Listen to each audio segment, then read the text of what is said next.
चलिए अब हम लोग यूनिट 3 शुरू कर रहे हैं। यूनिट 3 और ये मेंस के टॉपिक को उठा उठा के हम लोग पढ़ेंगे। इसमें क्या क्या क्वेश्चन हो सकते हैं उसके ऊपर डिस्कशन करेंगे। क्वेश्चन अभी तक आप लोगों का 40-40 मार्क्स का आता था, कोई जरूरी नहीं है 20-20 मार्क्स का भी आ सकता है।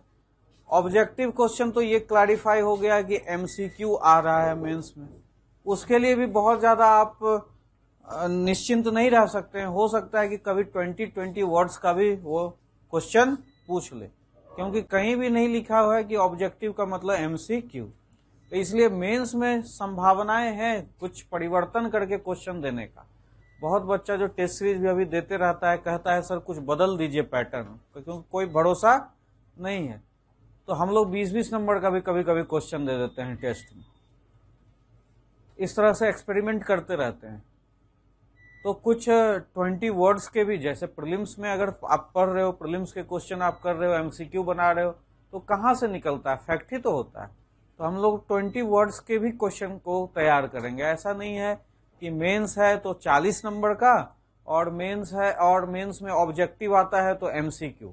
अपने आप को एक फिक्स्ड फ्रेम में रखने का दुस्साहस बोलते हैं ना, हाँ, वो मत करिए, क्योंकि कुछ भी चेंज हो सकता है। हम सब चीज के लिए तैयार, हम प्रिपरेशन करेंगे, एग्जाम का क्या करेंगे, तैयारी करेंगे, और हम सब चीज से तैयार रहेंगे। हमें 20 नंबर का दे दे हम उसके लिए भी तैयार हैं, हमें 10 नंबर का दे दे हम उसके लिए भी तैयार हैं, हम 40 नंबर का दे दे हम उसके लिए भी तैयार हैं।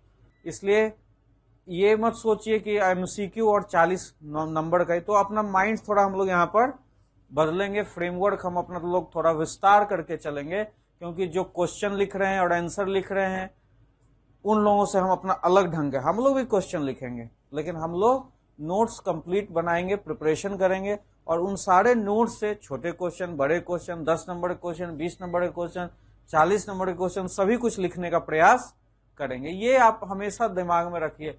पॉलिटी में भी आप एक्सपेक्ट करिए कि 10-10 नंबर का पूछ लेगा तब क्या करेंगे, 20-20 नंबर का पूछ लेगा तब क्या करेंगे, ठीक है? इस तरह का आप हमेशा अपने दिमाग में रखिए, ठीक? तो चलिए अब हम लोग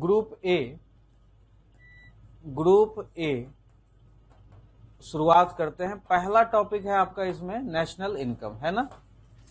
पहला है आपका नेशनल इनकम। इसमें कुछ पढ़ाने की जरूरत है? जो लोग पढ़ लिए हैं बताइए।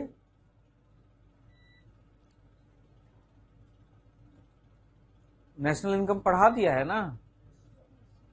जितना भी छोटा छोटा चीज है इसमें, डीडीपी, जीएनपी, जीडीपी, ये सब आपको एमसीक्यू में काम आएगा। उसके बाद कुछ स्टेटमेंट वाले क्वेश्चन आपको याद होगा, मैं जब बताता था डेप्रिसिएशन क्या होता है, मूल्यह्रास शामिल किया जाता है, याद है? मूल्यह्रास शामिल किया जाता है, शामिल किया जाने का मतलब घटाना, ये सब मैं आपको बता चुका हूं, ठीक है? उसके बाद अगर लॉन्ग आंसर क्वेश्चन की बात करें तो एस्टिमेशन ऑफ नेशनल इनकम, तो डिफरेंट मेथड। तो जो पॉपुलर मेथड है पहले से जो चला रहा है वो इनकम मेथड और प्रोडक्ट मेथड और आउटपुट मेथड, ये 3 मेथड। लेकिन जो नया मेथड आया वैल्यू एडेड मेथड, वो लोग भी हम लोग पढ़ चुके या नहीं पढ़ चुके? तो वैल्यू एडेड मेथड। अब आपको जैसे क्वेश्चन पूछे, दीर्घ उत्तरीय के लिए भी आप तैयार हैं, छोटे छोटे के लिए भी आप तैयार हैं। इससे अलग हटके जो आपका नोट्स है उससे कुछ अलग आना नहीं। तो नेशनल इनकम को प्रिपेयर कीजिए। चलिए अब हम लोग दूसरे टॉपिक में चलते हैं। अब बोलिए, जो बच्चे नए आए हैं और नेशनल इनकम नहीं पढ़े वो मत घबराइएगा, ये बैच ऐसे ही फिर रोटेट करेगा। हम लोग अब चलिए सेकेंड टॉपिक में चलते हैं। सेकेंड टॉपिक आपका क्या है? इन्फ्लेशन। इन्फ्लेशन लिखा हुआ है कंसेप्ट। इन्फ्लेशन की अवधारणा क्या होती है, मुद्रास्फीति की क्या अवधारणा होती है, और फिर लिखा हुआ है control of inflation. Control of inflation, मुद्रास्फीति का नियंत्रण कैसे किया जाता है, मुद्रास्फीति का नियंत्रण, कंट्रोल ऑफ इन्फ्लेशन। उसके बाद है कंट्रोल ऑफ इन्फ्लेशन। तो इसमें दिया हुआ है कि क्या क्या किस ढंग से कंट्रोल करेंगे, तो मॉनेटरी, फिस्कल, कैसे मुद्रास्फीति को कंट्रोल करेंगे, तो मौद्रिक नीति से कैसे कंट्रोल करेंगे, राजकोषीय नीति से कैसे कंट्रोल करेंगे, और एक है डायरेक्ट मेजर्स, कुछ सीधी कार्यवाही होती है, प्रत्यक्ष कार्यवाही, डायरेक्ट मेजर्स, प्रत्यक्ष उपाय। मुद्रास्फीति को कंट्रोल करने के लिए सरकार कुछ डायरेक्ट एक्शन लेती है, तो ये चीज आपको पढ़ना, ठीक है, यही है ना, इसके अलावा भी कुछ है। इस टॉपिक 2 के साथ साथ में आप देखिए टॉपिक 9 को सिलेबस, टॉपिक 9 ग्रुप ए का ही आपका 9th टॉपिक है, वह है फिस्कल पॉलिसी। क्या है? फिस्कल पॉलिसी और राजकोषीय नीति। कह रहा है कंसेप्ट एंड रोल, अवधारणा, concept and role, concept and role of fiscal policy, role of fiscal policy in achieving employment, stability and economic development, stability and economic development। आपका जो 9th टॉपिक है वो कह रहा है फिस्कल पॉलिसी, उसकी अवधारणा, फिस्कल पॉलिसी क्या है, उसका मतलब क्या होता है, रोल ऑफ फिस्कल पॉलिसी, राजकोषीय नीति का भूमिका किस चीज में, तो रोजगार लाने में, स्थिरता लाने में और आर्थिक विकास सुनिश्चित करने में। और यहाँ देखो इन्फ्लेशन कंट्रोल करने में लिख रहा है कि कैसे राजकोषीय नीति इन्फ्लेशन को कंट्रोल करता है। यहां भी कह रहा है role of fiscal policy in achieving employment, यहां पर साथ साथ में एक और दे देते हैं inflation, role of fiscal policy in controlling inflation. तो यहां वाला पार्ट हो गया या नहीं हो गया? हो गया ना।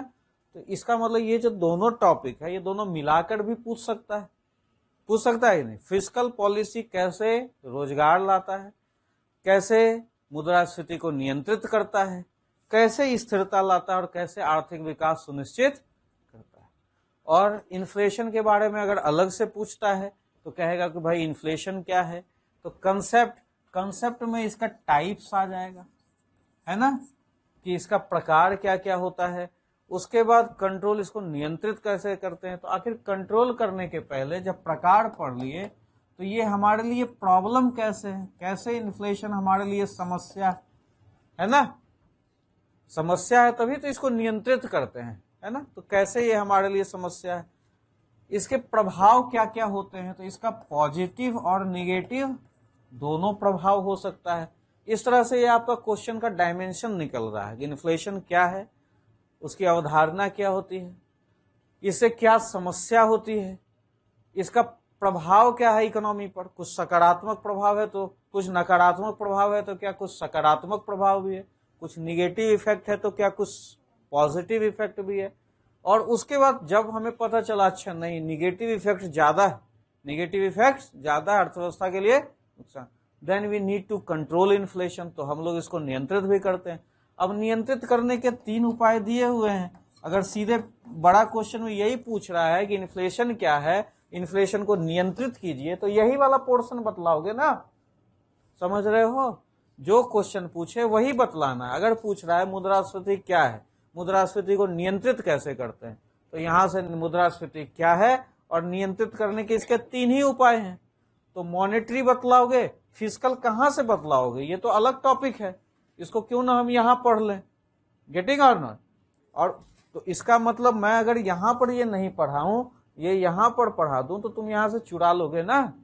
ऐसे ही पढ़ना है क्योंकि ये अलग चीज है पूरा।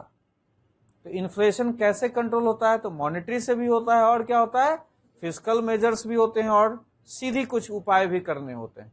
तो अगर एक कंप्लीट क्वेश्चन पूछा है तो इन्फ्लेशन का परिभाषा और फिस्कल पॉलिसी से भी हम यहाँ चुराकर लिखेंगे। क्लियर है। अगर पूरा फिस्कल पॉलिसी ये सेपरेटली पूछ लेता है तो आप लोग इसके बारे में पढ़े ही हैं, फिस्कल पॉलिसी के बारे में कि राजकोषीय नीति क्या होता है। आपको पता है टैक्स एक्सपेंडिचर और डेप्ट पॉलिसी के बारे में हम लोगों ने पढ़ा है ना, उसी को यहाँ बतलाना है।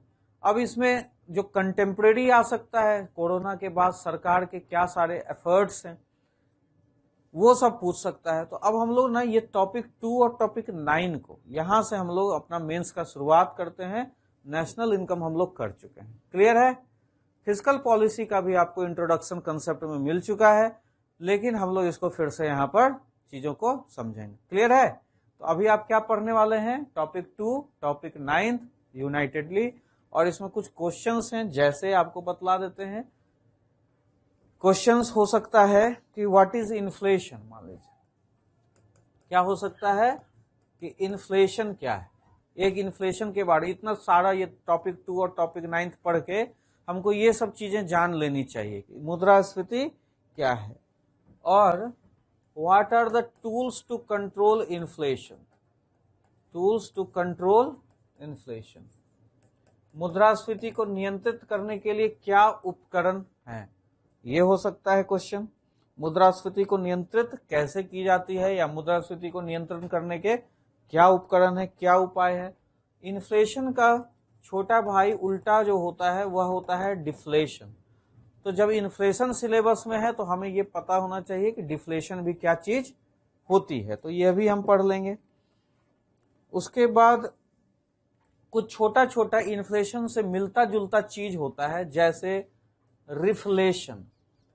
रिफ्लेशन भी एक चीज होता है, तो हो सकता है कि एमसीक्यू वगैरह के लिए चीज आए। रिफ्लेशन को हम लोग मुद्रा संस्फीति बोलते हैं। उसके बाद एक होता है, अरे ये क्या हो गया जी,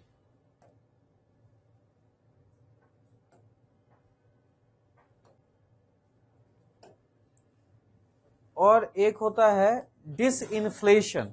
डिसइन्फ्लेशन को हिंदी में कहते हैं मुद्रा अपस्फीति, डिसइन्फ्लेशन। ये सब छोटे छोटे टर्म है। मुद्रा अपस्फीति, रिफ्लेशन का मतलब होता है मुद्रा संस्फीति। तो ये सब एमसीक्यू वगैरह के लिए इंपॉर्टेंट हो सकते हैं, मतलब ये टॉपिक 2 टॉपिक 9 में ये सारे चीज हम लोगों को करना है। उसके बाद छोटा छोटा चीज और आपसे पूछ सकता है कि हाइपर इन्फ्लेशन क्या होता है। हाइपर इन्फ्लेशन को हम इस तरह से हिंदी में हाइपर इन्फ्लेशन ही लिखते हैं, या इसको हम लोग हाइपर इन्फ्लेशन को अति स्फीति लिखते हैं।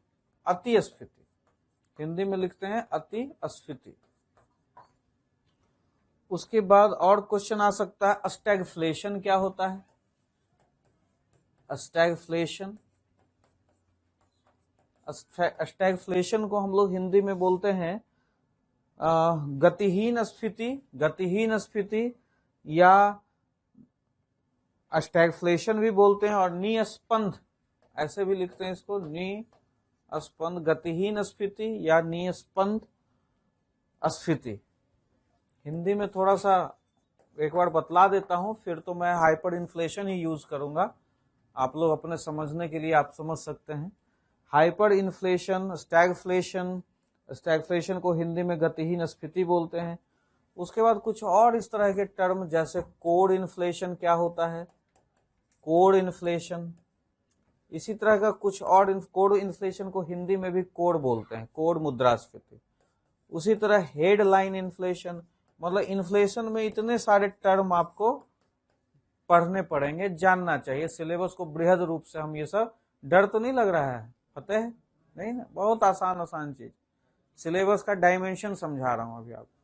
Code inflation, headline inflation, headline को भी हिंदी में हेडलाइन ही बोलते हैं, हेडलाइन मुद्रास्फीति।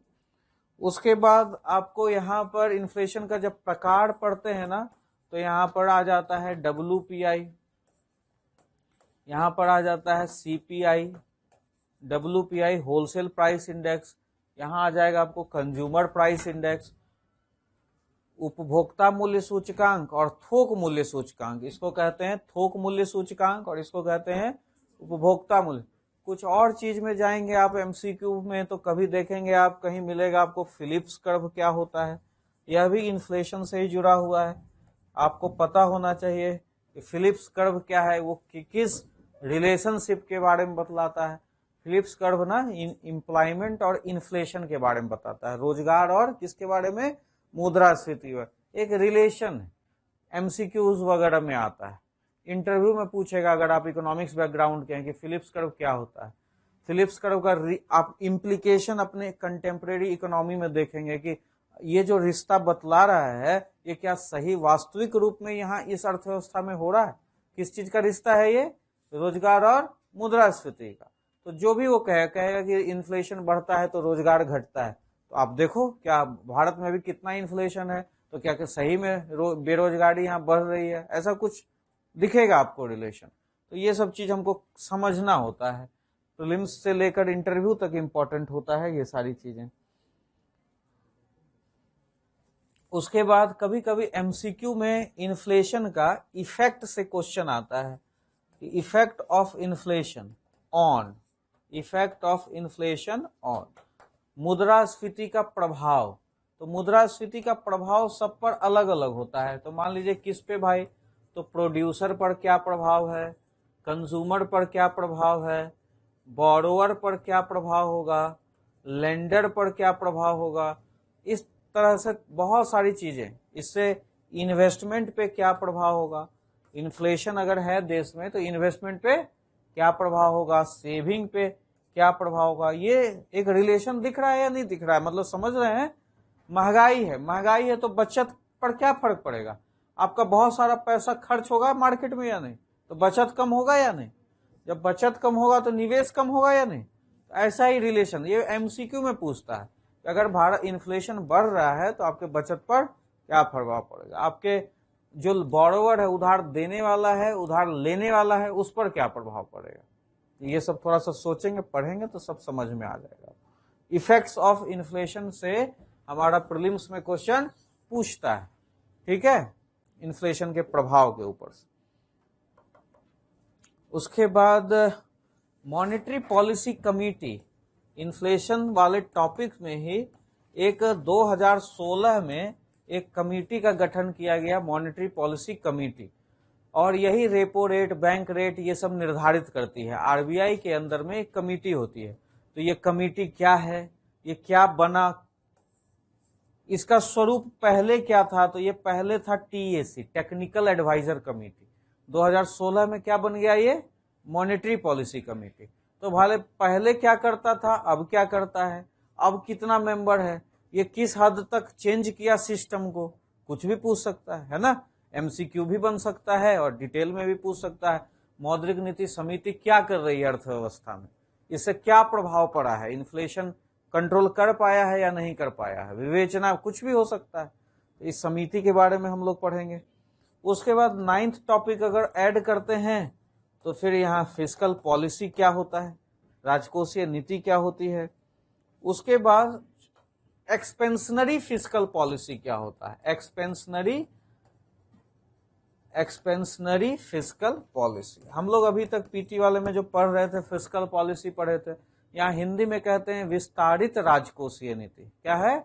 विस्तारित राजकोषीय नीति। ये सब छोटा छोटा क्वेश्चन की राजकोषीय नीति क्या है, तो भाई टैक्स एक्सपेंडिचर और डेप्ट का जो पॉलिसी सरकार करती है वो है फिस्कल पॉलिसी।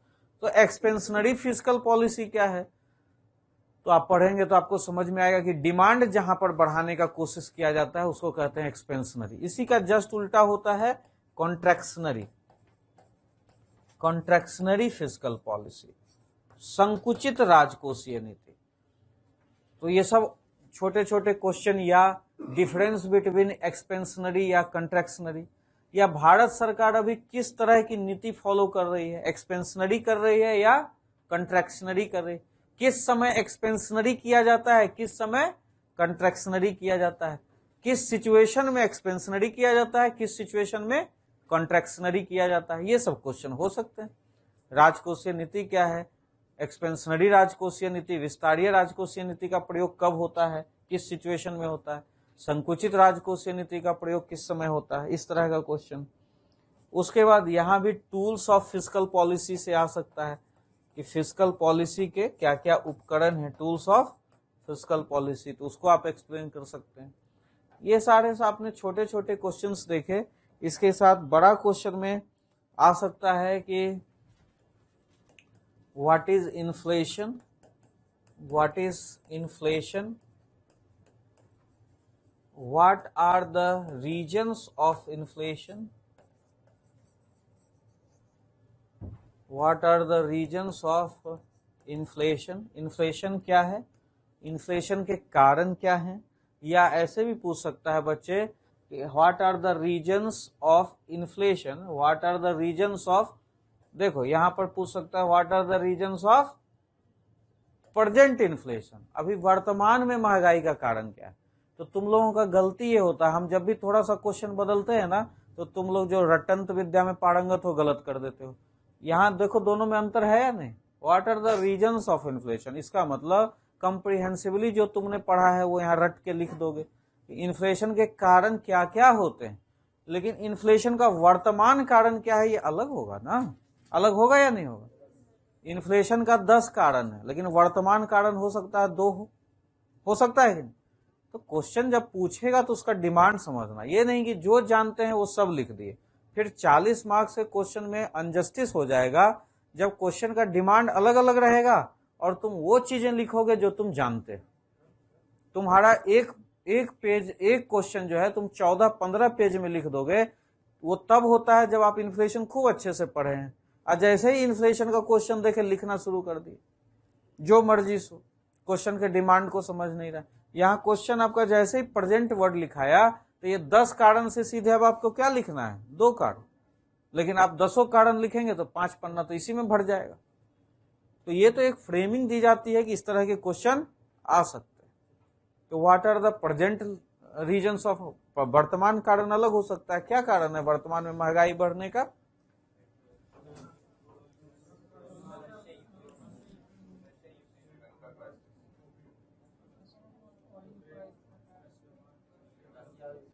अच्छा कोरोना से शुरू करते हैं। कोरोना में महंगाई क्यों बढ़ी थी,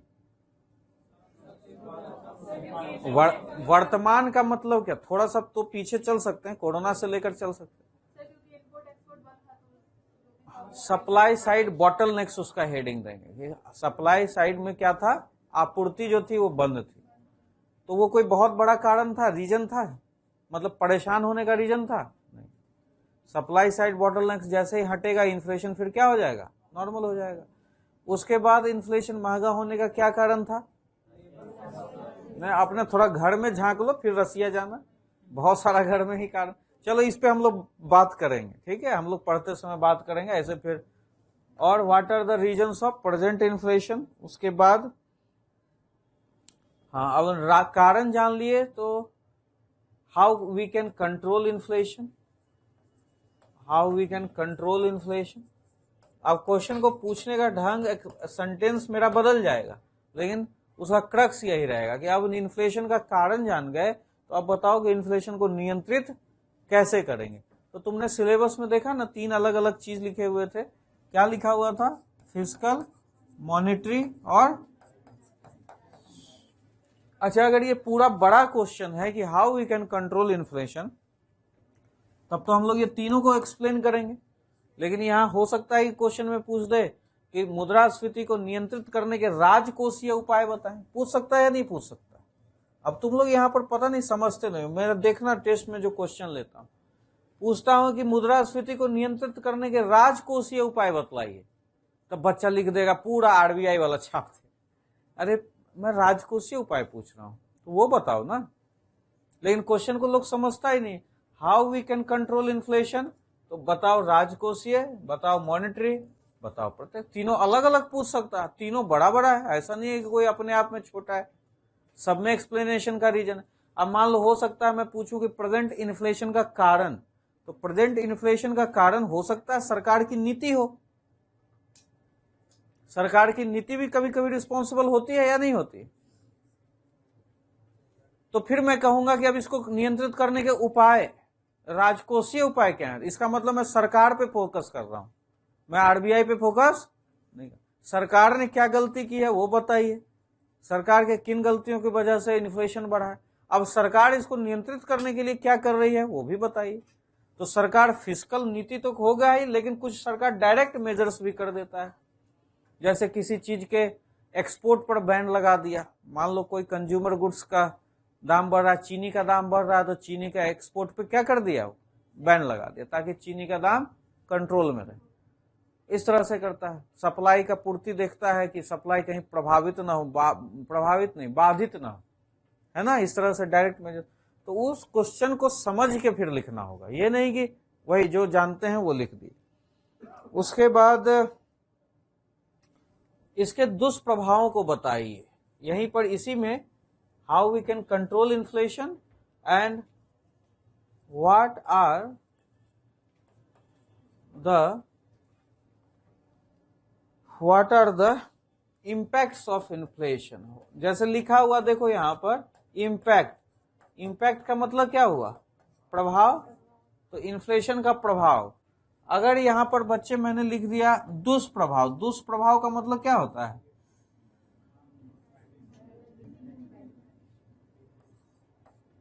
दुष्प्रभाव का मतलब क्या होता है, निगेटिव इफेक्ट्स। तो अगर मैं लिख रहा हूं what are the impacts of inflation, तो यहां पर है पॉजिटिव और निगेटिव दोनों। लेकिन अगर मैं लिख रहा हूं व्हाट आर द दुष्प्रभाव ऑफ इन्फ्लेशन, इसका मतलब यहां पर आपको सिर्फ पूछा जा रहा है what are the negative effects of inflation. तो इसमें भी ध्यान देना है आपको, अगर पूछ रहा है, जो पूछ रहा है आप वो बताइए इन्फ्लेशन के क्या क्या प्रभाव हैं, तो सकारात्मक नकारात्मक दोनों बताइए, ठीक है। इस तरह का एक फुल क्वेश्चन आपको बन सकता है। अब अगर एक क्वेश्चन पूछे सिर्फ यहीं पर, देखो यहां जो मैंने कहा, अगर सिर्फ एक क्वेश्चन पूछ दे कि इन्फ्लेशन क्या है, what is inflation and how we can control inflation through monetary measures, तो ये सेपरेट क्वेश्चन हो गया या नहीं। How we can control inflation through monetary measures,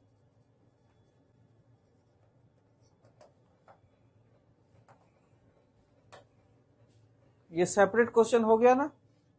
जहां आप फिस्कल पॉलिसी के बारे में पढ़ रहे थे वहां हमने कहा कि इन्फ्लेशन क्या है और इन्फ्लेशन क्या है and how we can control inflation through monetary measures. इसका मतलब यहां सिर्फ आपसे आरबीआई के बारे में पूछ रहा है, यहां सरकार के बारे में नहीं। इन्फ्लेशन क्या है और इसको हम मौद्रिक नीति से कैसे नियंत्रित करते हैं, क्वेश्चन ये है। हम इसको मौद्रिक, ये भी स्कोप है इसका 40 नंबर का, बड़ा है। इसको हम लोग मौद्रिक नीति से कैसे नियंत्रित करते हैं। अगर पूछे कि इन्फ्लेशन क्या है, इसको राजकोषीय नीति से कैसे नियंत्रित करते हैं। इन्फ्लेशन के वर्तमान कारण क्या है, तो अलग क्वेश्चन हो गया। इन्फ्लेशन क्या है, इन्फ्लेशन को कैसे हम लोग मौद्रिक नीति से कंट्रोल करते हैं, तो अलग क्वेश्चन हो गया। हुआ या नहीं। या इसमें एक चीज ये भी पूछ सकता है,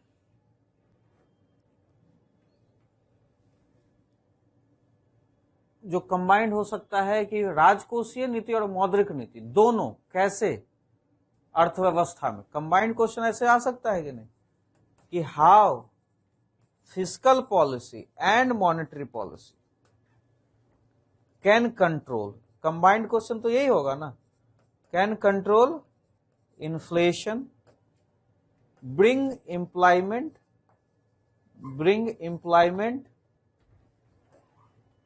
स्टेबिलिटी एंड इकोनॉमिक डेवलपमेंट। हो सकता है या नहीं, कि कैसे राजकोषीय नीति और मौद्रिक नीति दोनों मुद्रास्फीति को नियंत्रित करती है, कैसे दोनों रोजगार लाती है, कैसे दोनों अर्थव्यवस्था में स्थिरता लाती है और कैसे दोनों आर्थिक विकास सुनिश्चित। भाई अब बहुत बड़ा बड़ा आप लोग पढ़ चुके इधर, अब उसको यहां पर शॉर्ट में लिखना पड़ेगा, क्योंकि ये क्वेश्चन क्या हो गया, बहुत लेंदी हो गया ये। इसमें आपको राजकोषीय नीति मौद्रिक नीति दोनों का बताना है, तो थोड़ा सा इसको पैराग्राफ को शॉर्ट कीजिएगा या नहीं। तो यहाँ आंसर बड़ा बड़ा जो लिखा हुआ 8-8 पन्ने में, उसको अगर यहाँ लिखने लगेगा तो लिख पाइएगा 20 पन्ने। तो इसको यहाँ पर समराइज करना पड़ेगा आपको, क्योंकि ये बड़ा क्वेश्चन, लेंदी क्वेश्चन हो गया। इसीलिए टॉपिक 2 और टॉपिक 9 को दोनों को मिला दिया कि कंबाइंड क्वेश्चन के लिए भी तैयार रहिए कि कैसे राजकोषीय नीति मुद्रास्फीति, क्या सरकार नहीं नियंत्रित करती मुद्रास्फीति को, करती है या नहीं करती। तो आरबीआई क्या स्थिरता के लिए प्रयास नहीं करती, तो दोनों क्वेश्चन कंबाइंड आ सकता है नहीं। इसीलिए टॉपिक 2 और टॉपिक 9 को हमने यहां पर एक साथ पढ़ा दिया। तो कंबाइंड क्वेश्चन के लिए भी तैयार रहना है और छोटे छोटे बड़े क्वेश्चन के लिए भी तैयार। अगर कंबाइंड आ गया टॉपिक 2 और टॉपिक 9 को मिला के, जो दिल्ली यूनिवर्सिटी वगैरह का प्रोफेसर होगा वो कंबाइंड क्वेश्चन दे देगा, अगर क्वेश्चन उन लोग सेट करेगा तो। सेंट्रल यूनिवर्सिटी उधर का अगर कोई होगा तो ऐसे क्वेश्चन सेट करेगा।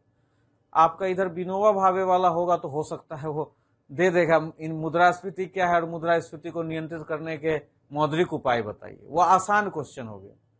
लेकिन अगर कोई थोड़ा सा ट्विस्ट करना चाहेगा तो कहेगा आप दोनों बताइए। और दोनों में चूंकि आपने अलग अलग जगह पढ़ा, एक जगह टॉपिक 2 में पढ़ा, एक जगह टॉपिक 9 में पढ़ा है, तो आप मिला ही नहीं पाएंगे दोनों के आंसर। लेकिन जबकि दोनों का तो प्रयास एक ही चीज के लिए किया गया है ना भाई, तुमको जानना है कि कौन है सबीना, ये कैसे कंट्रोल करेगी इन्फ्लेशन। तुमको एक जगह जानना है कि कौन है मुस्कान और ये कैसे कंट्रोल करेगी इन्फ्लेशन। तो दोनों, ये टॉपिक 2 में और ये टॉपिक 9 में, लेकिन दोनों को मिला के लिखना है तो थोड़ा संक्षेप में लिख देंगे, बस ये चीज का अंतर है। समझ में आई बात? तो दोनों को इसीलिए इकट्ठा लिखवाया।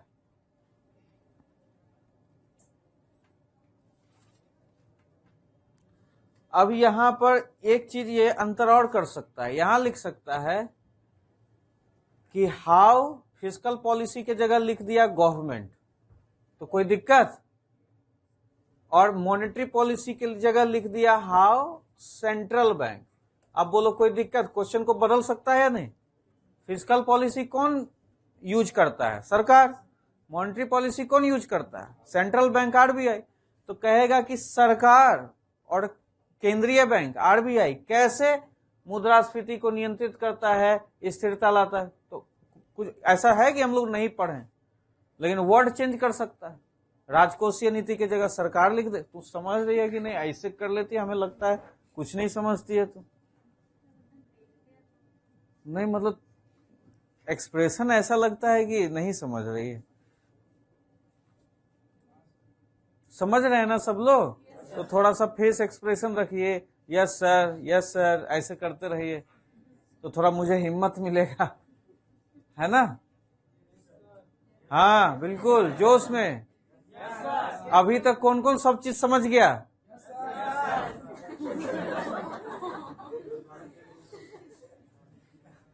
यहां कोई दिक्कत? इस तरह से हाँ ऐसे बोलते रहो।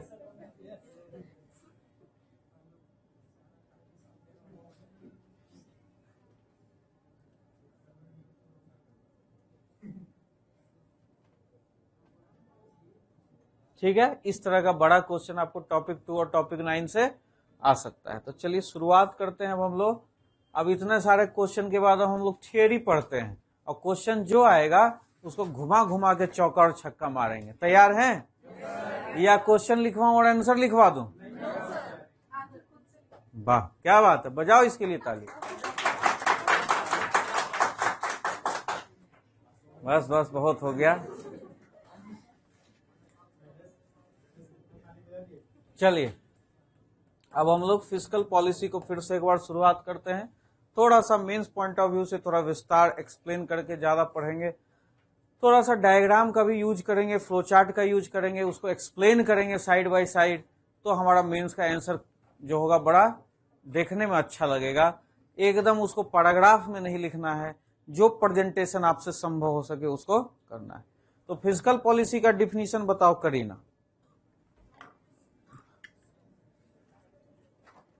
रिवाइज नहीं किए हैं ये मत बोलिए, हम आसान भाषा में पूछ रहे हैं, जैसे 3 इडियट में वो बतलाता था आमिर खान।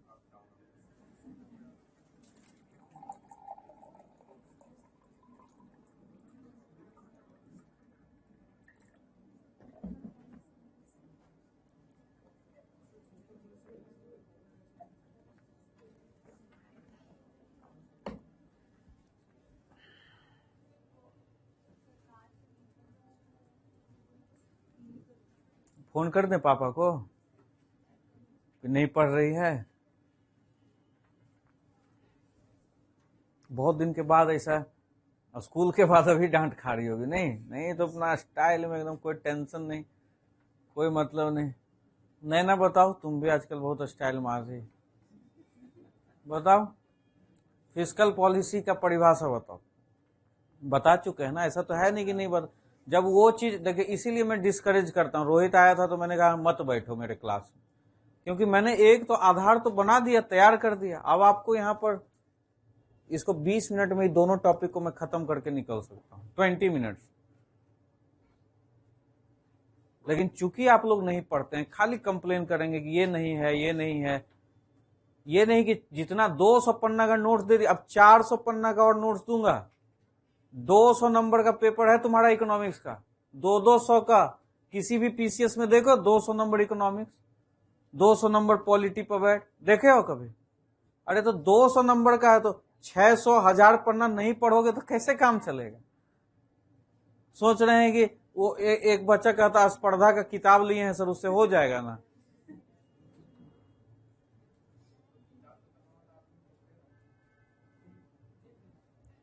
अभी 200 पन्ना का नोट्स दे चुका हूं, अभी 450 पन्ना का 470 पन्ना का और नोट्स मिलेगा। डरो मत, ऐसे ही हड़का रहा। बोलो फिस्कल पॉलिसी कौन स्वेच्छा से बताएगा? हाँ बताइए। अरे वाह क्या बात।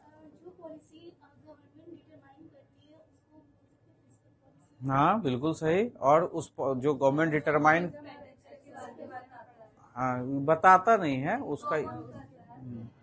चलिए और कोई बोलिए, बोलिए अविनाश।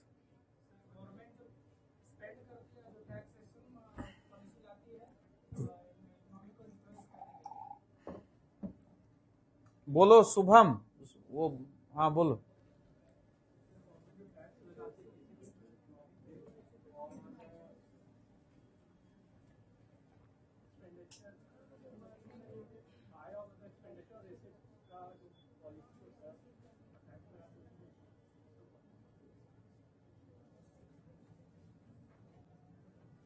और कोई बताइए। स्पष्ट नहीं बोल पाते हैं, जब कंसेप्ट समझ जाते हैं तो स्पष्ट बोलने का आदत डालिए। आप किताब पढ़ते हैं, आप नोट्स पढ़ते हैं, लेक्चर सुनते हैं, तो क्या पढ़े, क्या आज हुआ, हाथ बंद करके आंख बंद करके सोचिए कि हम फिस्कल पॉलिसी पढ़े तो फिस्कल पॉलिसी है क्या, सीखिए उसको और आंख बंद करके बोलिए कि फिस्कल पॉलिसी क्या है। अब एक हम लोग का एस लाल एक टीचर था केमिस्ट्री का, केंद्रीय विद्यालय में 11th क्लास में, उससे कुछ पढ़ने का मौका मिला था, ज्यादा सानिध्य तो नहीं मिला, लेकिन वो जब ये बात हम लोगों को बोलते थे कि आंख बंद करके सोचो, तो हम लोग भी बहुत हंसते थे कि साला पगला गया है। तुम लोग भी यही सोच रहे होगे, लेकिन बहुत फर्क पड़ेगा। किसी चीज के बारे में सोचना चाहिए। आप आज की क्लास में पढ़े क्या? बंद करके आंख सोचते हैं कि आज क्या क्या पढ़े, उसको बोलने की कोशिश करते हैं। मेंस ऐसे नहीं होगा, मेंस ऐसे ही होगा, ऐसे सोचने से ही होगा।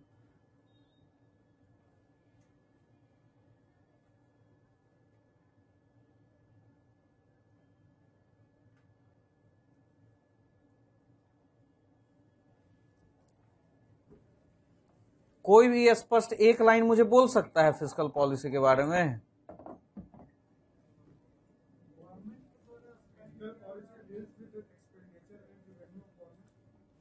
ठीक है, ऐसा हो सकता है। इसको ऐसे लिखिए, fiscal policy is the use of government's taxation policy, government's expenditure policy and government डेप्ट पॉलिसी मेनली। ऐसे हम लिख सकते हैं कि राजकोषीय नीति क्या है, तो सरकार की करारोपण की नीति, सरकार की व्यय नीति और सरकार की कर्ज नीति ही मुख्यतः क्या है, राजकोषीय नीति। बाकी तो गवर्नेंस तो बहुत तरह से डिसीजन लेता है, जल नल योजना भी सरकार ही लगा रही है ना, तो वह भी क्या है, किसी न किसी एंगल में खर्च की नीति है। बुलेट ट्रेन बना रही है तो वो भी जापान से पैसा लेकर बुलेट ट्रेन बना रही है, तो डेप्ट कर्ज लेकर एक्सपेंडिचर कर रहा है। सरकार का नीति कहीं ना कहीं तो यही इसी से प्रभावित होता है ना।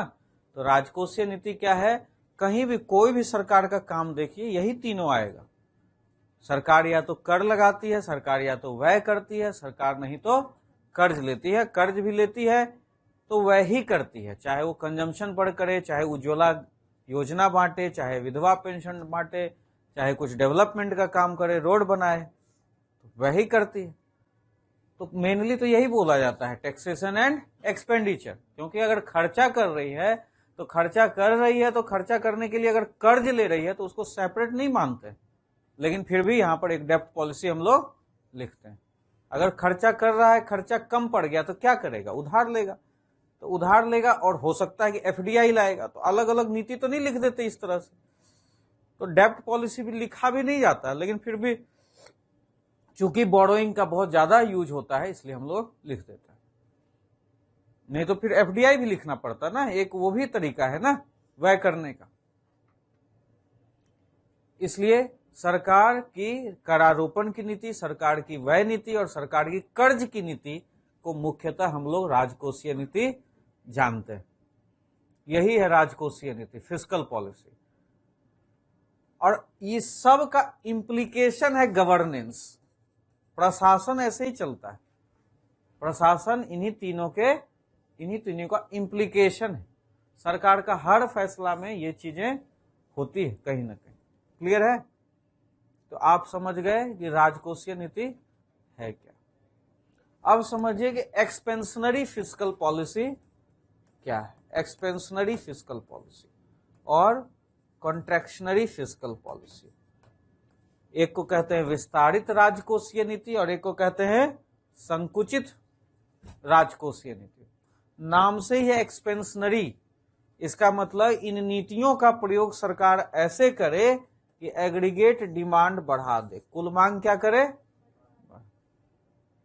इन नीतियों का प्रयोग सरकार ऐसे करे कि कॉन्ट्रैक्शनरी में कुल मांग घटा दे। अब क्यों सरकार कुल मांग बढ़ाना चाहती है, बोलो अंकुल। नहीं ये अरुण बोलो। हाँ, सरकार कुल मांग क्यों बढ़ाएगी, पीटी में पढ़ चुके हो ना, अभी पढ़ाया था पीछे, बोलो। सरकार कुल मांग क्यों बढ़ाना चाहती है?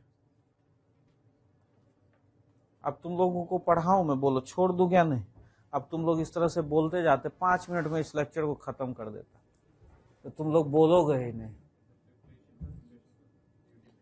हाँ बोलो प्रभात। जीडीपी बोलो, खुल के बोलो। जीडीपी इंक्रीज करने के लिए, चलो कुछ तो बोला, बोलो।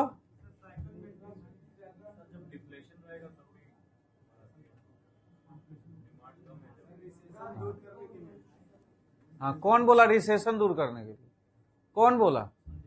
हाँ, ये परफेक्ट आंसर है। डिफ्लेशन थोड़ा सा गलत हो गया। डिफ्लेशन का मतलब होता है कीमत का कम होना, तो ये रिसेशन का ना, डिफ्लेशन एक कारण है। सही वर्ड क्या है यहाँ पर? रिसेशन। हम लोग डिफ्लेशन जब पढ़ेंगे तो आपको खुद क्लियर हो जाएगा। रिसेशन बोला, रिसेशन का मतलब स्लो डाउन, रिसेशन का मतलब स्लो डाउन, मंदी, जीडीपी का कम होना, जैसे ये बोला जीडीपी को बढ़ाने के लिए। तो क्यों? क्योंकि रिसेशन है, मंदी है, सब कुछ बंद पड़ा है, फैक्ट्री नहीं चल रही है, रोजगार किसी को नहीं मिल रहा है। तो सरकार जो है एग्रीगेट डिमांड बढ़ाना चाहती है, कुल मांग, ये भी मांगे, ये भी मांगे, ये भी मांगे, इसको हर किसी को मांग होनी चाहिए। अगर हर लोग ऐसे पेन की मांग करने लगोगे तो इस पेन का प्रोडक्शन होगा या नहीं होगा?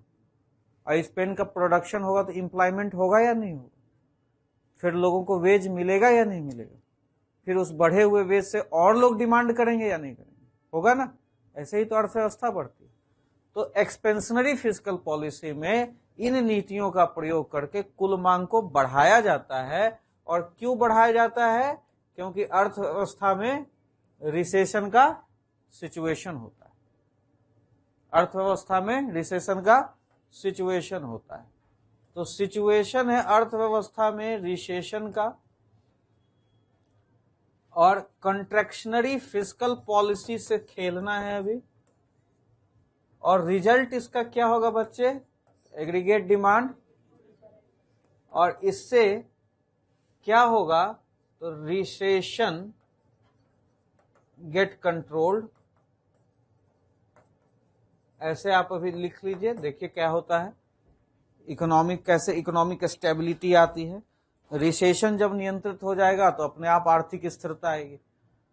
तो रिसेशन का सिचुएशन है, रिसेशन का सिचुएशन का मतलब कि डिमांड जो है वो क्या है, एग्रीगेट डिमांड कम, और एग्रीगेट डिमांड अगर कम है तो एग्रीगेट डिमांड कम होने का क्या मतलब हो गया, लेस प्रोडक्शन होगा या नहीं होगा। अब लेस प्रोडक्शन का मतलब क्या है, एम्प्लॉयमेंट लेस होगा या नहीं होगा। अरे प्रोडक्शन ही बंद है, फैक्ट्री ही बंद है, तो रोजगार मिलेगा तुम्हें। बहुत आसान चीज है, पहले तो ये दिमाग में लगा लो कि जो मुश्किल समझ रहे हो वो मुश्किल मत समझो इस चीज को। तुम्हारा चेहरा पे 12 बजा हुआ है, मुश्किल मत समझो, बहुत आसान है। ये क्या चीज है, इसमें मांग नहीं कर रहे हो तुम अगर किसी शॉप में जा रहे हो, मांग नहीं कर रहे हो तो उसका सामान बिकेगा, अगले बार फिर वो सामान लाएगा। कोई गोलगप्पा जाते हो खाने के लिए, अगर वो गोलगप्पा वाला के पास 10 दिन नहीं जाओ तो अगले बार से वो वहां ठेला लगाएगा अपना, नहीं लगाएगा, बंद हो जाएगा वो। तो कुल मांग है ही नहीं, तुम मांग ही नहीं कर रहे हो। तो मांग नहीं कर रहे हो तो प्रोडक्शन करेगा वो, नहीं करेगा। प्रोडक्शन नहीं करेगा तो उसका एम्प्लॉयमेंट गया, तो एम्प्लॉयमेंट गया तो देखो शशि भैया को, बाल बढ़ा के सेकेंड हैंड स्वेटर पहन के कैसे घूम रहा है, एम्प्लॉयमेंट नहीं है उसके पास। क्या जी शशि भैया, क्या साइकिल में ब्रेक नहीं है, गर्लफ्रेंड सोच रहा बनाएंगे तो साइकिल में ब्रेक लगवाएंगे 50 रुपया मांग के। तो देखो एम्प्लॉयमेंट नहीं है तो उसके पास उसकी शादी भी नहीं हो रही है। अब उसकी शादी नहीं हो रही है तो वो न तो फ्रिज खरीदेगा, है ना। ओवरऑल डिमांड फिर क्या हो गया, शशि भैया के पास 50 रुपए भी नहीं है ब्रेक लगवाने के लिए साइकिल में, वेज नहीं है उसके पास। जब वेज नहीं है, कौन, शशि को आज तक हम बाइक चलाते नहीं देखे।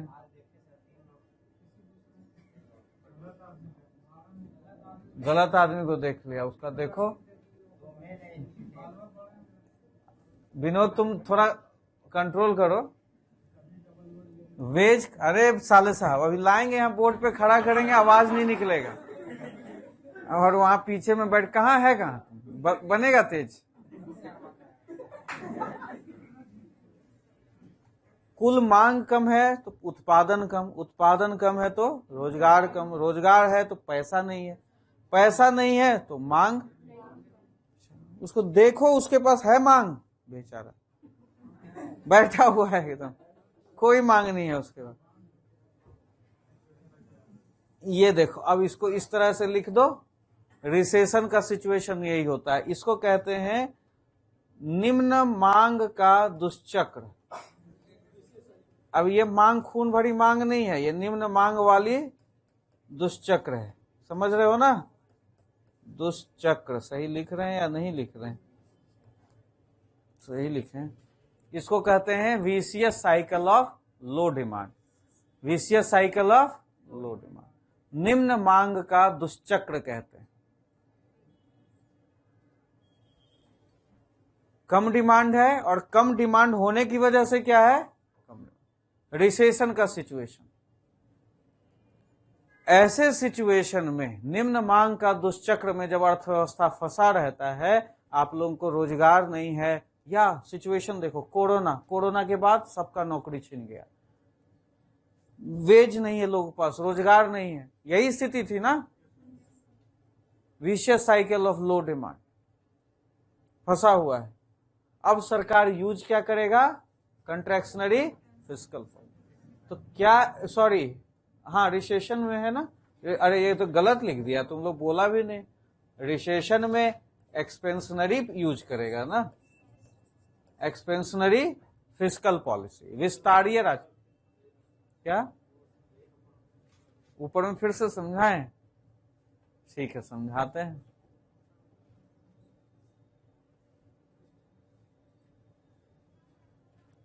रिसेशन, रिसेशन का मतलब ये समझ में आ गया।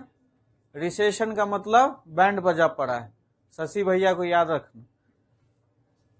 उत्पादन ही नहीं है, मांग नहीं है, उत्पादन नहीं है, लोगों को रोजगार नहीं है, रोजगार नहीं है तो तनख्वाह नहीं मिल रहा, तनख्वाह नहीं मिल रहा तो कुछ डिमांड नहीं कर रहा।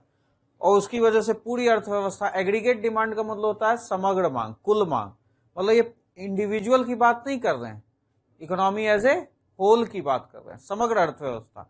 अब मांग नहीं है, इसको कहते हैं रिसेशन, मंदी, मंदी का दौर चल रहा है। अब इसमें सरकार क्या करेगी, एक्सपेंशनरी फिस्कल पॉलिसी का यूज करेगी, विस्तारीय राजकोषीय नीति। और विस्तारीय राजकोषीय नीति होता क्या है नवीन, तुम बताओ, अभी बता चुके हैं क्या होता है विस्तारीय राजकोषीय नीति, उसका पर्पस क्या होता है, जिससे एग्रीगेट डिमांड, कुल मांग को बढ़ाए। और राजकोषीय नीति क्या होता है ये बताओ, टैक्सेशन और एक्सपेंडिचर और डेप्ट पॉलिसी। खेलने के लिए तो तीन ही इंस्ट्रूमेंट है, टैक्स, एक्सपेंडिचर और डेप्ट। अब एक्सपेंशनरी में कैसे खेलेंगे, अरे ये ट्रिक है चौका मारने का, एक्सपेंशनरी और कंट्रैक्शनरी दोनों को खेलेंगे टैक्स और एक्सपेंडिचर और डेप्ट पॉलिसी के साथ। तो एक्सपेंशनरी क्या है, इसमें टैक्स को घटा देते हैं और एक्सपेंडिचर को क्या करते हैं, और इससे क्या होता है, आपका एग्रीगेट डिमांड बढ़ जाता है। इसी को कहते हैं एक्सपेंशनरी फिस्कल पॉलिसी, जिसमें कर को कम कर दिया जाए और जिसमें व्यय को बढ़ा। अब देखो नवीन क्या होगा, तुम बताएगा नवीन जोर जोर से, कर को कम कर देंगे तो तुम्हारे पास पैसा बढ़ जाएगा या घट जाएगा, बढ़ जाएगा। इसको बोलते हैं पर्सनल डिस्पोजेबल इनकम। इसका मतलब पीडीआई आपके पास क्या हो गई, बढ़ गई, प्रति व्यक्ति उपभोग इनकम बढ़ गई। आपसे सरकार क्या कर रही है, टैक्स कम ले रही। तो टैक्स कम ले रही है, रात में खुश होकर तुम बीवी को बता दिया कि टैक्स सरकार कम ले रही है, तो बीवी फिर तुमको कहेगी तो जाओ नेकलेस लेके आओ मेरे लिए, ठीक है, या नहीं उतनी डिमांडिंग बीवी होगी तो गोलगप्पे ही खरीदवाएगी।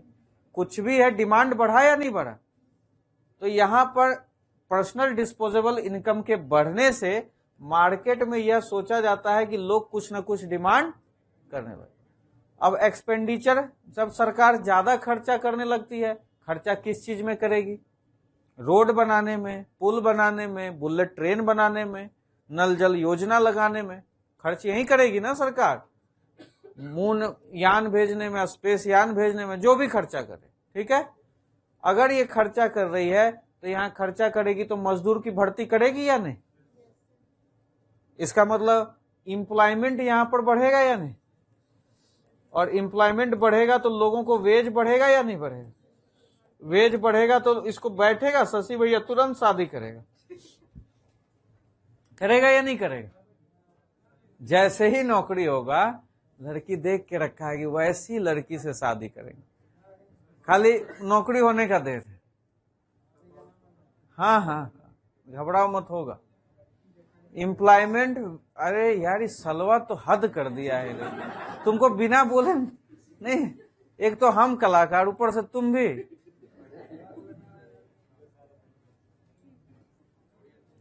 उससे दूर बैठो तुम, लड़की लोग उससे दूर बैठो, पढ़ने नहीं देगा तुमको, डिस्ट्रैक्ट कर देता है ना तुम। एक्सपेंडिचर बढ़ने से क्या होगा, एग्रीगेट डिमांड बढ़े। अब बताओ कॉन्ट्रैक्शनरी फिस्कल पॉलिसी क्या होता है, इसको एक्सप्लेन करो खुद से। कॉन्ट्रैक्शनरी फिस्कल पॉलिसी क्या होता है, करारोपण और व्यय नीति का इस तरह से प्रयोग कि वह कुल मांग को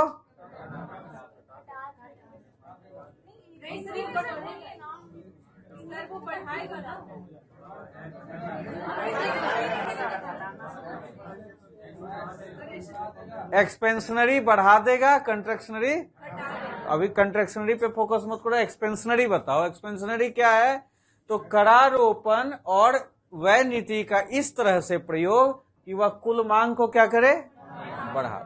तो टैक्स को बढ़ा देते हैं, व्यय को कम कर देते हैं, इसी को हम लोग बोलते हैं एक्सपेंशनरी। एक्सपेंशनरी तो रिसेशन से कैसे निकला सरकार, एक्सपेंशनरी फिस्कल पॉलिसी का यूज करके। एक्सपेंशनरी फिस्कल पॉलिसी है क्या, अब देखो ये प्रेजेंटेशन लिख दिए इस तरह से कॉपी में, इसको 2 लाइन एक्सप्लेन कर दोगे तो पैराग्राफ में नहीं बन जाएगा। कैसे लिखना है, तो government reduce taxes, in this way personal disposable income increases, With this increased personal disposable income, people can demand more. In this way, aggregate demand will rise. नहीं लिख सकते ऐसे, हो गया. That is, with the use of expansionary fiscal policy, government increases overall aggregate demand. Economy comes out from recession. Economy जो है मंदी से इस तरह से बाहर निकलता है. तो मंदी से बाहर निकालने के लिए किस नीति का प्रयोग हुआ?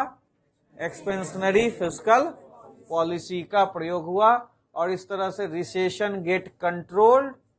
अब रिसेशन कंट्रोल हुआ तो एम्प्लॉयमेंट जनरेट हुआ या नहीं? स्टेबिलिटी आई या नहीं आई? इकोनॉमिक ग्रोथ सर्टेन हुआ या नहीं हुआ? इसी को पैराग्राफ में लिख दो यार, क्या दिक्कत है कि अगर रिसेशन से हम बाहर निकल गए तो ये पूरा प्रक्रिया हुआ ना, कुल मांग बढ़ा. अब कुल मांग बढ़ा भाई, तो यहां पर लिखो ना, कुल मांग बढ़ा. ओह, कुल मांग बढ़ा तो क्या हुआ? कुल मांग बढ़ा तो अब जो रिसेशन का सिचुएशन था इसको उल्टा कर दो, प्रोडक्शन बढ़ा. प्रोडक्शन बढ़ा तो एम्प्लॉयमेंट बढ़ा. एम्प्लॉयमेंट बढ़ा तो वेज बढ़ा. वेज बढ़ा तो एग्रीगेट डिमांड बढ़ा. अब इसका मतलब कि हम लोगों ने क्या कर दिया? अब देखो, इसको ऐसे निशान लगाओ. टैक्स को घटा के, व्यय को बढ़ा के हमने क्या कर लिया? कुल डिमांड. इस तरह का रिप्रेजेंटेशन करोगे कॉपी में तो क्यों नहीं नंबर देगा? ये क्या है? Expansionary fiscal policy. Expansionary fiscal policy से हमने क्या कर लिया? कुल मांग बढ़ा लिया. नवीन क्लियर हुआ? अच्छा, किसको क्लियर नहीं हुआ? प्रशांत तुमको? कि कुछ है ही नहीं इसमें. अरे भाई, एक सिचुएशन है रिसेशन का, मंदी क्यों है? तो डिमांड नहीं लोग कर रहे हैं. क्यों नहीं कर रहे हैं? तो भैंसिया उनकी दूध नहीं दे रही, इसलिए डिमांड नहीं कर रहे हैं. दूध देगी तभी तो बेचेगा दूध, पैसा लाएगा तभी तो डिमांड करे. तो यहाँ भैंसिया है ही नहीं, भुला गई है भैंसिया, तो डिमांड हो नहीं रहा है. कुल मांग क्या है? कम. तो लोगों के पास पैसे नहीं है तो डिमांड नहीं कर. तो डिमांड नहीं कर रहे हैं तो जो किराने शॉप वाले गुप्ता जी थे वो प्रोडक्शन बंद कर दिए. तो गुप्ता जी के दुकान में जो छोटू था उसको लात मार के भगा दिए. एम्प्लॉयमेंट नहीं है तो छोटू के पास वेज नहीं है, तो वेज नहीं है तो उसकी बीवी जो है वो छोड़ के चली गई मायके.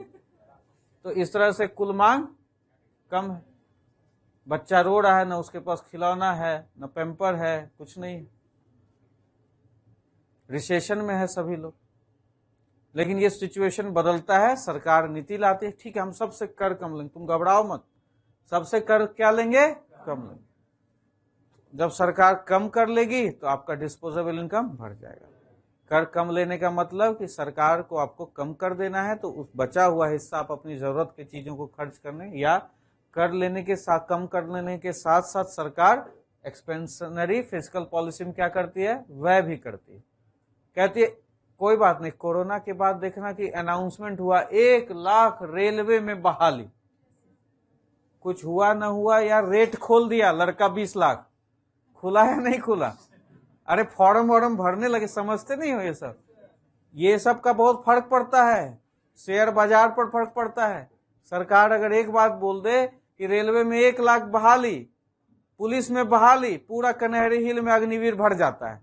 सुबह सुबह भरता है या नहीं भरता है? तो उधर चतरा में लड़की का बाप बतिया रहा है क्या कि लड़का गया है अग्निवीर बनने के लिए हजारीबाग में, पढ़ लिख के नौकरी ले लेगा. उधर रेट फिक्स हो रहा है 3 लाख 4 लाख.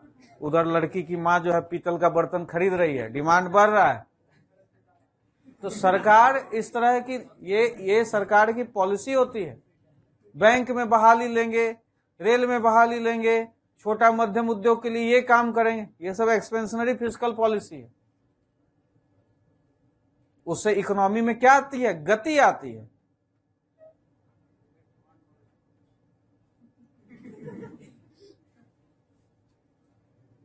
सरकार के एक बात बोलने से गति आ जाती है. अगर आपका प्राइम मिनिस्टर, होम मिनिस्टर कुछ बोल दिया, इस तरह का इंडिकेशन कर दिया, एक्सपेंशनरी फिस्कल पॉलिसी कर रहा है, वो उससे फर्क पड़ जाता। हम पुल बनाएंगे, हम इस जगह में एनटीपीसी खोलेंगे, इधर रेट बढ़ गया जमीन का। ये इस तरह से काम होता है, इस तरह से अर्थव्यवस्था काम करती है। तो रिसेशन से निकल गए हम एक्सपेंशनरी फिस्कल पॉलिसी से।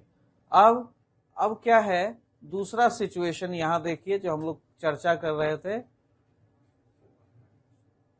कंट्रैक्शनरी फिस्कल पॉलिसी।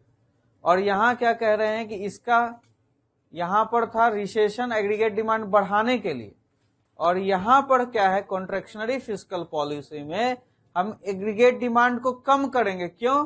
क्योंकि यहां रिसेशन था और यहां पर है इन्फ्लेशन। यहां पर क्या है? इन्फ्लेशन। यहां पर है महंगाई। इस तरह से फिस्कल पॉलिसी, समझना, फिस्कल पॉलिसी राजकोषीय नीति कंट्रैक्शनरी फिस्कल पॉलिसी का प्रयोग करके मुद्रास्फीति का क्या करती है? नियंत्रित करती। तो अगर फिस्कल पॉलिसी का क्वेश्चन आया कि कैसे फिस्कल पॉलिसी रोजगार सृजित करती है, स्थिरता लाती है, मुद्रास्फीति नियंत्रित करती है, इसका मतलब वो तुमसे क्या क्वेश्चन पूछ रहा है? Fiscal policy, contractionary fiscal policy, expansionary fiscal policy, how expansionary fiscal policy control recession and how contractionary fiscal policy control. इतना आपको लिखना है। क्लियर है या नहीं? समझ में आए बात? तो अब यहां पर कॉन्ट्रैक्शनरी फिस्कल पॉलिसी इन्फ्लेशन को, मामला यहां था कि रिसेशन था तो expansionary fiscal policy aggregate demand को बढ़ाता था। यहां पर प्रॉब्लम है इन्फ्लेशन, यहां पर कॉन्ट्रैक्शनरी फिस्कल पॉलिसी क्या करेगा? Aggregate demand. तो देखो इसको इस तरह से देखते हैं,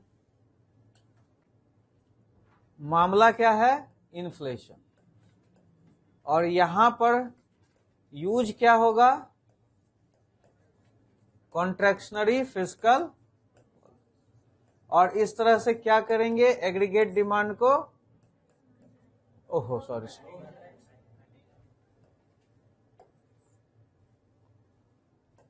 इस तरह से एग्रीगेट डिमांड को घटाएंगे और यहां पर क्या लिख देंगे? Inflation check. इन्फ्लेशन को क्या कर दिया हमने? नियंत्रित कर दिया। इन्फ्लेशन को हमने नियंत्रित कर दिया। अब इन्फ्लेशन क्यों ये हमारे लिए सरदर्द है? थोड़ा सा ये भी क्वेश्चन का पार्ट हो सकता है नहीं? तो इन्फ्लेशन का मतलब ये होता है कि too much money chases too few goods. आसान भाषा में अभी पहले समझ लेते हैं। इन्फ्लेशन क्या है? जहां too much money chases too few goods, बहुत ज्यादा पैसा जब बहुत कम वस्तुओं का पीछा करती है तो वस्तुओं की कीमतें क्या होती है? बढ़ जाती है। इसी को कहते हैं महंगाई। बहुत ज्यादा पैसा जब बहुत कम वस्तुओं का पीछा कर, ऐसा देखिए आपके लाइफ में, आपके आसपास घटित होते रहता है। दशहरे में देखें, गोलगप्पे वाला अभी 10 का 6 बेचता है तो दशहरे में बेचता है 10 का 3, नहीं तो 10 का 2, ऐसा कर देता है ना। क्यों करता है? क्योंकि जितना भी आदमी है मेले में घूमने निकला है वो साल भर खाए ना खाए, लेकिन उस दिन तो बीवी कहेंगे सब दिन तो नहीं खाए हो, आज तो कम से कम खा लो। मेला में भी नहीं खाओगे क्या? कंजर कहीं के, वो खाना ही पड़ेगा बेचारे को। इसका मतलब उस दिन हर एक आदमी, हर एक लड़का, हर एक लड़की तो खैर रोज भी खाती होगी, अब मेरे जैसा लड़का भी रोज खाता है गोलगप्पे। हाँ, मैं तो रोज खाता हूं, आज तुम देखे तो क्या हुआ। इसका मतलब कि जब बहुत ज्यादा लोग बहुत ज्यादा पैसा लेकर उस गोलगप्पे वाले के पास जा रहे हैं तो वो देख रहा है क्या कि मेरे पास डिमांड तो है, मैं तो बेच ही लूंगा, तो चलो महंगा कर देते हैं, तो 10 का 2 बेचने लगा। जैसे कह दूं कि ये पेन मैं दिल्ली से लेकर आया हूं, इसे जो लिखेगा वो जेपीएससी मेंस पास कर जाएगा, है ना। इससे जो लिखेगा वो जेपीएससी मेंस पास कर जाएगा। और दाम है इसका कितना, तो मात्र 2 रुपया। तो इधर से सबीना कहती है लीजिए सर 2 रुपया, निकालने लगी पैसे, तब तक ये कहती है लीजिए सर हम 5 रुपए दे रहे हैं। तब तक उधर से महेश लड़की से मांग के 10 रुपए ले आएगा, सर लीजिए तो मैं 10 रुपए दे रहा हूं। तब तक उधर से राम पुकार जी निकलेंगे, अरे मेरे रहते हुए 1 लाख देंगे सर। उधर से शुभम बोलेगा 1 लाख 1। इस तरह से बोली बढ़ गई, पेन का दाम क्या हो गया। तो जहां मांग ज्यादा होगी यहां वस्तु की कीमत अपने आप, जिसकी हैसियत नहीं है वो भी लड़की से 10 रुपया मांग के ले आया पेन खरीदने के लिए, जिसकी हैसियत है वो बोली लगाने लगा, तो दाम क्या हो जाता है, बढ़ जाता है। तो यही होता है इन्फ्लेशन। अब जब कीमत बढ़ जाती है, किसी भी चीज की जब कीमत बढ़ जाती है तो यहां पर दिक्कतें हो जाती हैं। गरीब लोगों के लिए तो ये अफोर्डेबल नहीं रहा, कीमतें बढ़ रही हैं। प्रोड्यूसर देख रहा है क्या कि कीमतें बढ़ रही हैं, तो थोड़ा सा इसको स्थिर होने देते हैं तब इसका प्रोडक्शन करेंगे। मान लो इसकी कीमतें बढ़ रही हैं, इसका मतलब यह प्रोड्यूसर के लिए अभी क्या है, फायदेमंद है। प्रोड्यूसर अगर प्रोड्यूस कर देगा तो हो सकता है बहुत ज्यादा प्रोडक्शन हो जाएगा, तो प्राइस क्या हो जाएगी, गिर जाएगी।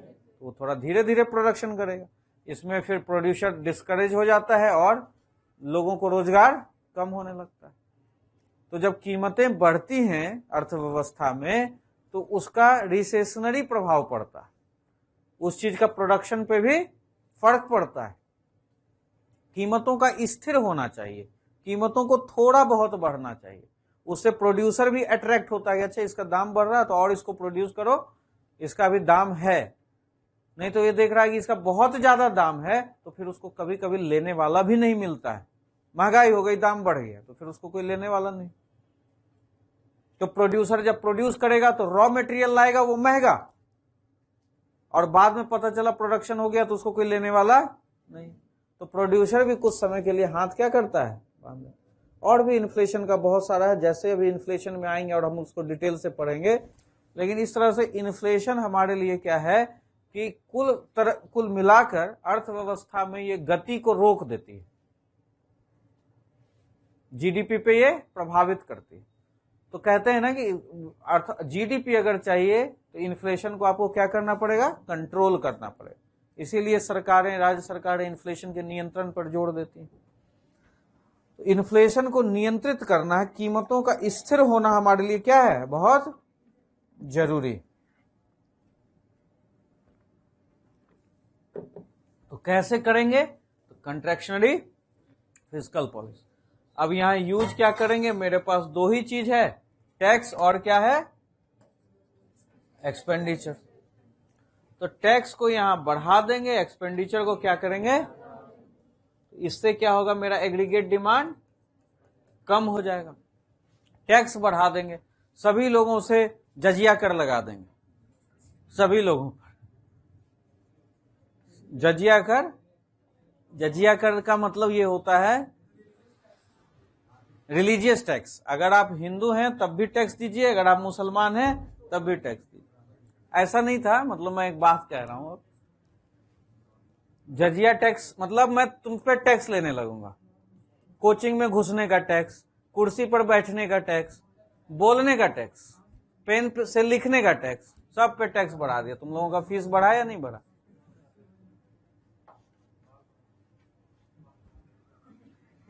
इस तरह से टैक्स अगर बढ़ा दें तो आपके पास पर्सनल डिस्पोजेबल इनकम क्या हो जाएगा। आप अगर अपने आय पर ज्यादा टैक्स देने लगे तो आपका पर्सनल डिस्पोजेबल इनकम, व्यक्तिगत उपभोग आय जो होगी वो क्या होगी, तो फिर बीवी छोड़ के भाग जाएगी और डिमांड क्या हो जाएगा, कम हो जाएगा। सरकार इसमें एक्सपेंडिचर कम कर देती है। देखो अब ये सरकार इस तरह से नहीं करती है कि एक्सपेंडिचर सीधे घटा दे। इन्फ्लेशन कुछ खास जगह पर है, जहां है वहीं वो खर्चा कम करती है, पूरी अर्थव्यवस्था के लिए खर्चा कम नहीं करती। जैसे स्कूल कॉलेज बनाना बंद कर दे तो भाई तुम लोग पढ़ोगे कहां से। इन्फ्लेशन कहां हो रहा है, तो रियल एस्टेट में हो रहा है। मान लो फ्लैट महंगा बिक रहा है तो सरकार क्या कहेगी कि रियल एस्टेट में मांग को कम करना है सरकार को, रियल एस्टेट में महंगाई को क्या करना है सरकार को, तो रजिस्ट्रेशन शुल्क बढ़ा देगी। क्या कर दिया, रजिस्ट्रेशन शुल्क बढ़ा, कि प्रॉपर्टी का रजिस्ट्री जब होगा तो पहले 1 रुपया में देते थे रजिस्ट्री, अब तुमसे लेंगे 10 लाख रजिस्ट्री का, तो सेल बिक्री कम होगी या नहीं होगी, तो मांग कम होगा या नहीं, तो फ्लैट का दाम गिरेगा या नहीं गिरेगा। इस तरह से सरकार काम करती है। सरकार ऐसा नहीं कि टैक्स कह रहे हैं बढ़ा देने के लिए तो सब जगह बढ़ा देगी, इसका मतलब ये नहीं है कि सबीना से और पूजा से टैक्स सरकार बढ़ा देगी। सरकार सेक्टर पर चोट करती है, जो सेक्टर प्रॉब्लम कर रहा है सरकार उस सेक्टर पे चोट करती है। समझ में आया नवीन, बहुत बड़ा सेक्टर है यार, बहुत बड़ा है इंडियन इकोनॉमी, एग्रीकल्चर है, इंडस्ट्री है, सर्विस है। अगर सब पे टैक्स बढ़ा देगी तो एग्रीकल्चर वाला तो मर जाएगा। तो एग्रीकल्चर में डिमांड क्रिएट करने के लिए और उसको सब्सिडी दे रहा है सरकार, ऐसा नहीं है कि एग्रीकल्चर पर टैक्स बढ़ा रहा है। जहां इन्फ्लेशन है वो वहां इस तरह का काम करेगा, ठीक है। फिर एक्सपेंडिचर कम कर देना, तो जहां पर इन्फ्लेशन हो रहा है ज्यादा खर्चा होने की वजह से, तो सरकार मान लो कि अगर वो इलाका पूरा अगर डेवलप हो जाए, जहां पर वो रियल एस्टेट का प्रोजेक्ट डेवलप हो रहा है, सपोज करो वहां जैसे तुम्हारा हजारीबाग में हाईवा, क्या नाम है उसका, हवाई अड्डा, हवाई अड्डा, अगर हवाई अड्डा में हवाई अड्डा सही में सरकार बना दे तो डिमांड बढ़ेगा, प्राइस बढ़ेगी या नहीं बढ़ेगी। सरकार वहां पर अभी एक्सपेंडिचर नहीं कर रही, इसका मतलब वहां पर रियल एस्टेट का दाम नहीं बढ़ा, महंगाई को वो क्या कर रही है, कंट्रोल किए हुए। इसी तरह से सरकार कहीं अगर एक्सपेंडिचर को कम कर देती है तो वहां एग्रीगेट डिमांड कम हो जाता है, ठीक है। इसका मतलब एग्रीगेट डिमांड कम हो गया तो इससे क्या फर्क पड़ता है, एग्रीगेट डिमांड कम तो प्रोडक्शन कम, प्रोडक्शन कम तो एम्प्लॉयमेंट कम, एम्प्लॉयमेंट कम तो वेज कम, वेज कम तो एग्रीगेट डिमांड कम। इस तरह से inflation check, inflation check, inflation नियंत्रित हो जाती है। इसका मतलब contractionary expense, contractionary fiscal policy का उपयोग करके सरकार ने क्या किया, मुद्रास्फीति नियंत्रित कर ली। सरकार संकुचित राजकोषीय नीति का प्रयोग करके क्या कर लिया, मुद्रास्फीति नियंत्रित कर लिया।